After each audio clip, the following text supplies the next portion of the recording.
They laughed when I said I wanted to learn about investing. My own children. They told me, "Mom, you can barely use your phone. How will you understand stocks?" That day, I smiled on the outside, but something inside me broke. My name is Margaret Hill. I'm 67 years old, and for most of my life, I believed money was something men managed.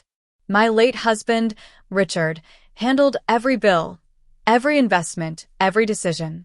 I cooked, cleaned, raised our 2 kids, and thought that was enough. But when Richard passed away 3 years ago, I realized how little I knew about the world I'd been living in. Suddenly, there were bills, insurance forms, property taxes, words that looked familiar but felt like a foreign language. And when I asked my son, Daniel, for help, he sighed and said, "Mom, just let me take care of it. You don't need to stress yourself." My daughter, Lisa, agreed. She added, "You've never been good with numbers, Mom. You'll just end up losing money."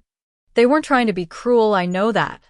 But they said it with that same tone people use when they talk to children. That pitying, dismissive tone that cuts deeper than anger ever could. So I let them handle things at first.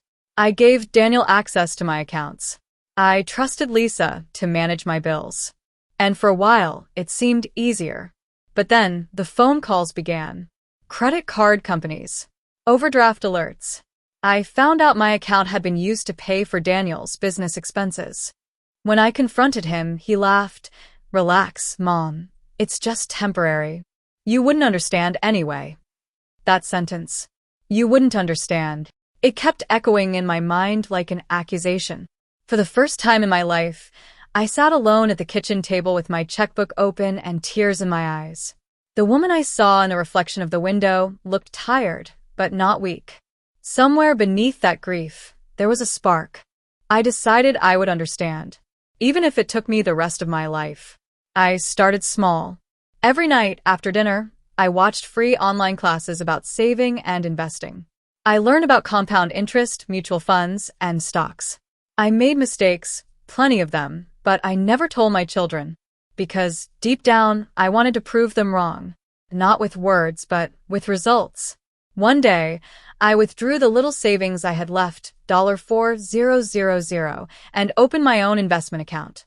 I still remember the way my hands shook as I clicked confirm purchase on my very first stock. It wasn't about money that day. It was about reclaiming my dignity. I didn't know it then, but that small act of defiance would change my life forever. Because while they were busy doubting me, I was quietly building something powerful. Something they'd never see coming. And when the time came to reveal it, they wouldn't just be surprised.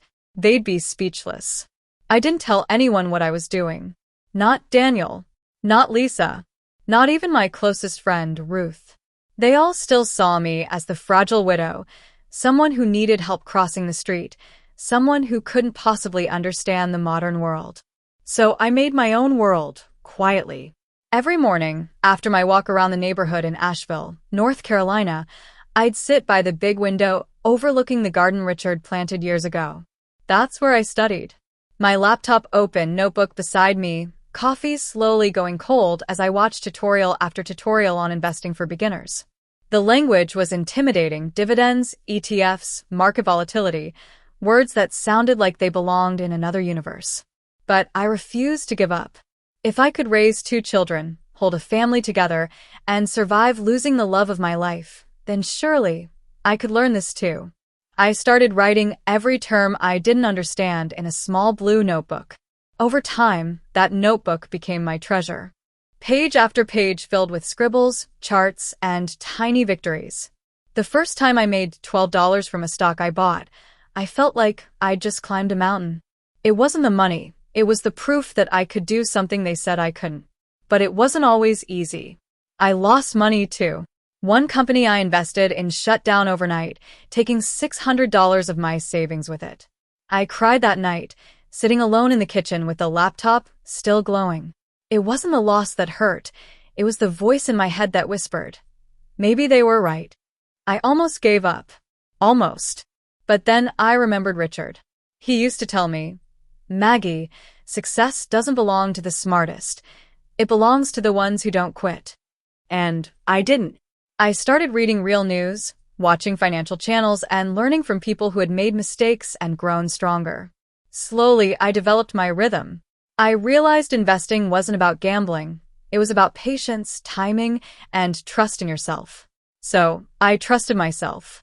When everyone else was sleeping, I'd stay up late, researching companies that felt honest, stable, companies that reminded me of small-town America, brands I'd used my whole life.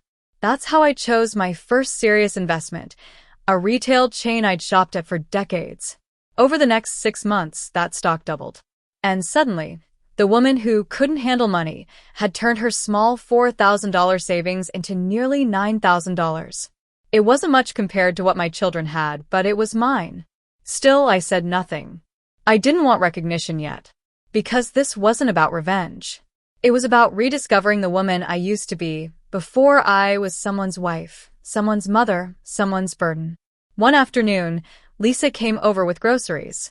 She looked around my house, saw the books, the laptop, the notepad, and smiled. "Mom, you're not still trying that stock thing, are you? You'll just stress yourself." I smiled back.